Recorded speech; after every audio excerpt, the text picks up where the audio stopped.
Hey guys, Geezer Ted. Welcome back. When I was in Hoedspruit, we were doing coin phase counterinsurgency, and we were in Alpha Bungalow and Bravo Bungalow. We had 2 sticks. We had about 26 of us at the time, and 2 brown boot soaks as well. And we had to go to chow. So we all treed on, and we start running, and now we start singing songs about Dumbo and Savimbi and all those. Like, so we start singing songs, and we're winding ourselves up like normal. And while we're running to get food, this was the evening meal.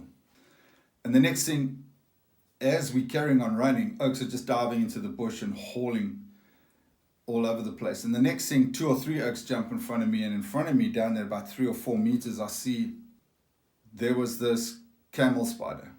And it was standing on its back legs with its arms like this. And I must admit, is nothing like up there in the Lowveld that can turn a bunch of super soldiers, highly trained individuals, into a bunch of whining, screeching wusses. To have that comedy hour or comedy 5 minutes was awesome. And it's just one of the stories that brings back such a lot of memories. One of the things that I really want to talk about is we might have been under the apartheid system and fighting for a system. But that's not what we're focusing on here. What I want to focus on, and I'm not going to be guilty about this, is the camaraderie and the brotherhood that we as young men formed in training to be warriors, to be soldiers. We need to separate the two. For too long now, we've been quiet about what we achieved as young men, internally, emotionally, mentally, physically.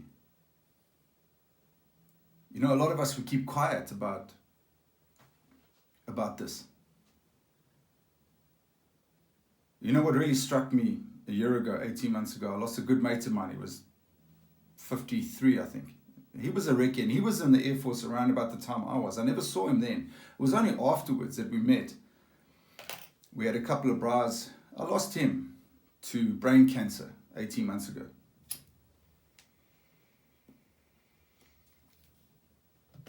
Now, I'll never get those conversations back with this lad as my good mate. So, a career, a good boy.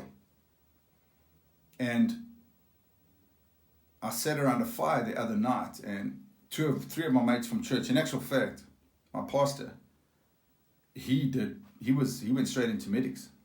Another mate of mine went straight into armored.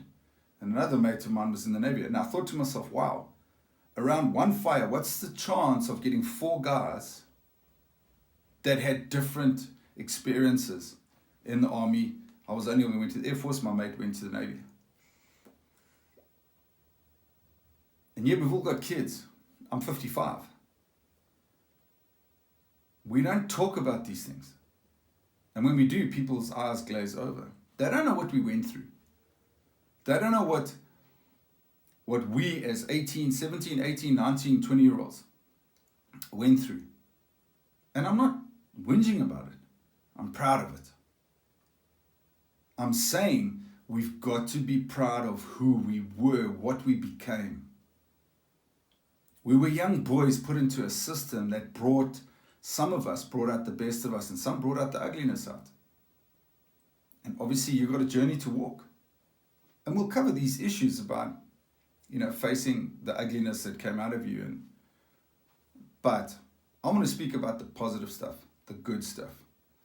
And I'm not going to be apologetic for the man I became because of my Defence Force days.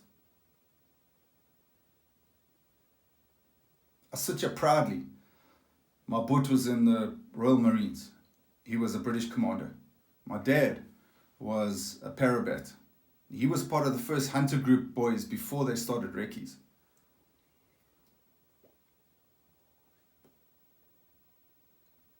This country has not taken anything away from me.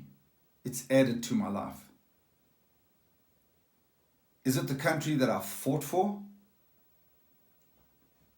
I don't want to look at it like that. I want to look at it in the sense of what can I do to contribute to this country now as a 55-year-old guy.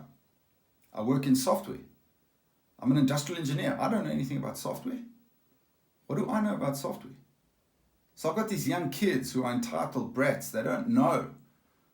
Sorry, not all of them are brats, but many of them just don't have the parents.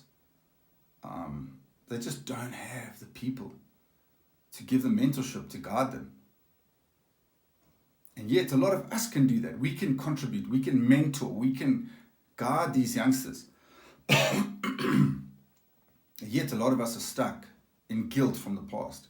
We need to get out of that guilt. We need to get away from apologizing for who we were, because there's two routes that we can go down.